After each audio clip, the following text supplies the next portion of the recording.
Bon jeudi matin. On est rendu déjà jeudi. La semaine qui mène à la résurrection, qui mène à Pâques.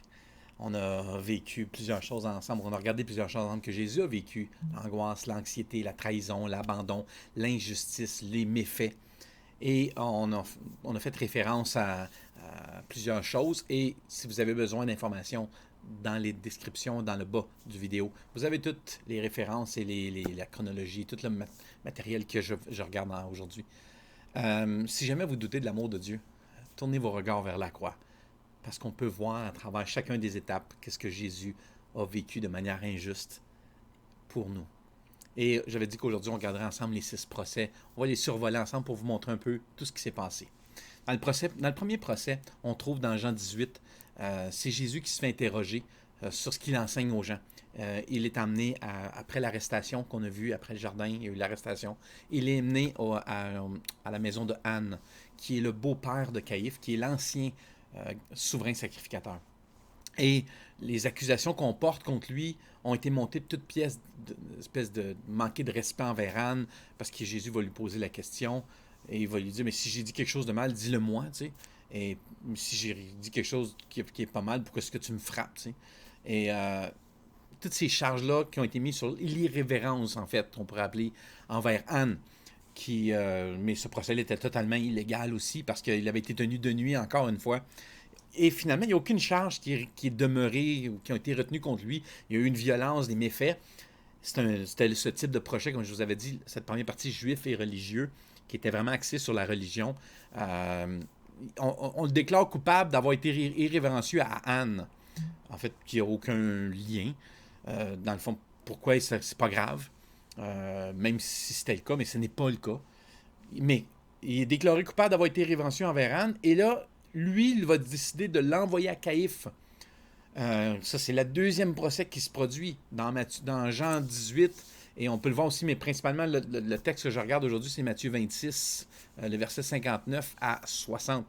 Puis, c'est Caïphe encore, qui est avec le conseil supérieur de tout le Sanhédrin, en fait, qui étaient des gens... Parce que le Sanhédrin, c'est une espèce de cour suprême juive. Fait qu'il y a des gens qui sont là, qui font partie du Sanhédrin, qui mènent les accusations, puis qui parlent contre Jésus, puis ces accusations-là sont celles d'avoir été se déclarer le Fils de Dieu, se déclarer le Messie, et pour eux, c'est un blasphème, et ce qui méritait la mort dans la loi juive. Donc, pour eux autres, c'est comme ça qu'ils justifient de pouvoir mettre en procès Jésus. Mais le procès, encore là, est illégal parce qu'il est tenu de nuit, comme on a vu précédemment. Des fausses accusations, préjudice, violence. Encore là, un procès du type juif et religieux. Et les résultats de ça, c'est qu'il est déclaré coupable de blasphème, et ensuite, on va l'envoyer officiellement au Sanhédrin. On attend que le Sanhédrin puisse s'ouvrir à 6 heures du matin. Et c'est ce qu'on voit dans Luc 22, quand ça dit quand il fit jour, dès que le jour s'est levé, il a été envoyé au Sanhédrin, au Conseil supérieur, qui lui demandait, es-tu le Messie? C'est là qu'ils lui ont posé la question. Et le Sanhédrin, qui est ces 70 hommes qui avaient le pouvoir de diriger, mais ça s'est passé après 6 heures du matin, pour qu'il soit tenu de manière pseudo-légale. Mais la réalité, c'est que pour pouvoir aller plus loin, c'est que ça prenait la parole du Sanhédrin, ça prenait il faut qu'eux autres disent, OK, on l'envoie aux officiers romains. OK, nous, on l'envoie à Pilate. Parce que les accusations, c'était de s'être déclaré fils de Dieu. C'est ce qui en sort. Pour eux, le blasphème. Le procès est illégal, il n'y a aucun témoin, il n'y a aucune personne qui est là. Encore là, on est dans le juif et religieux. Et finalement, il est déclaré coupable de blasphème et envoyé à Pilate, et avec des officiers romains. C'est là qu'on nous mène au 4e procès. On a déjà vu 3, là, durant la nuit, 3 fois, jusqu'au matin. Et là, on arrive au 4e procès. C'est dans Luc 23, où c'est la première fois qu'il va se présenter devant Pilate. Et alors qu'ils amènent les accusations, ils se considèrent le roi des Juifs, voici ce qu'il a fait. Il veut mener la foule à la révolte dans son enseignement. Puis là, maintenant, ils vont dire dans la phrase, mais il est passé par Galilée. Puis là Pilate fait comme, hop, Galilée, vous dites? Est-ce que ça, c'est lui qui demande, est-ce qu'il est de Galilée? Est-ce que cet homme est de Galilée? Et quand il apprend que oui, il fait comme, ah oui, à maison.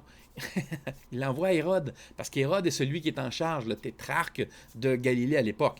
Mais il se ramasse devant Pilate, et Pilate, qui était le gouverneur, lui, était déjà quand même dans l'eau chaude avec Rome à l'époque. Et il ne voulait pas comme accentuer tout ça. Il était à peu près 6h30, quelque chose du matin.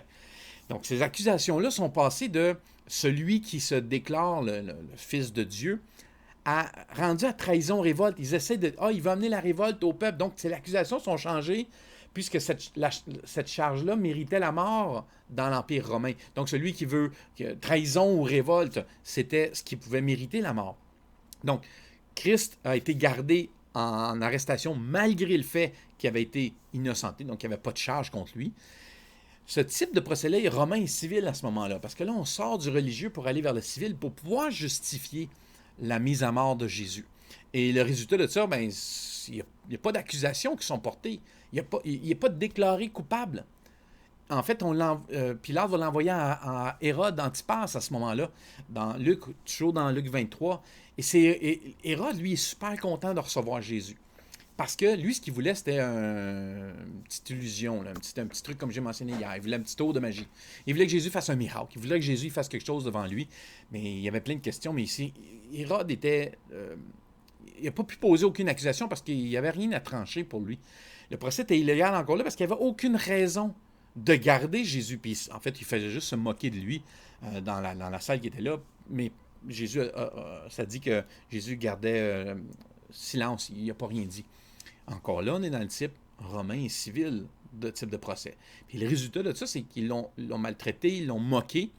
Et Hérode va le renvoyer à Hérode. Pas Hérode, à Pilate, pardon. Mais sans aucune décision de prise. Ce qui nous amène au 6e procès. 6e procès qui se trouve encore une fois devant Pilate. Dans Matthieu 27, on peut voir que Jésus se ramasse encore devant Pilate et c'est là qu'il y a la fameuse scène avec Barabbas où Pilate va se tenter de se défaire de cette situation-là. Et Pilate le revoit pour une deuxième fois. Les accusations de trahison, de révolte, malgré aucune preuve réelle. Pilate, en fait, parce qu'il n'y avait aucune preuve, Pilate s'est mis à marchander avec la foule et il a mis Christ au même niveau que Barabbas. Je me rappelle de William Barclay, le théologien, qui disait que la foule a choisi l'homme de violence à l'homme d'amour. Le procès était illégal parce qu'il n'y avait aucune preuve de culpabilité. Puis Pilate a permis qu'un homme innocent soit condamné et exécuté. En fait, ce qu'il a permis, c'est que la foule choisisse la personne qu'il voulait libérer, sachant très bien qu'il n'y avait aucune... C'est Pilate, il dit, moi, je ne trouve rien dans cet homme-là, je ne vois pas qu'est-ce qu'on peut faire. Mais Pilate s'en est lavé les mains et a permis qu'il soit crucifié. Et c'est pour ça que ça disait que Pilate a demandé à la foule de trancher pour lui. Mais dans cet élan dramatique-là, Pilate va arriver avec cette phrase dans Jean 19 au verset 14, il va dire « C'était le jour qui précédait la fête de Pâques vers midi. Pilate dit aux Juifs, « Voilà votre roi. » Ça a été... Cette phrase est lourde, est importante. Et les Juifs qui sont là sont révoltés, choqués de dire à Pilate, c'est pas notre roi. Il se dit, ouais, mais c'est pas le nôtre. Et on peut voir à travers ces 6 moments-là où Jésus a traversé de manière injuste exactement peut-être ce que vous pouvez vivre dans votre vie. Vous savez, à chaque fois, toutes les fois que vous vivrez un moment d'injustice, un moment de trahison, pensez à Jésus. Pensez à ces moments-là qu'il a vécu et qu'il a décidé de traverser. Donc, peut-être la prochaine fois que vous vivez ça, peut-être ce sera une occasion pour vous de vous approcher de Dieu. Et réalisez encore là que peut-être que la main qui se tend vers vous est une main trouée. Sur ça, je vous souhaite une bonne fin de journée. À demain.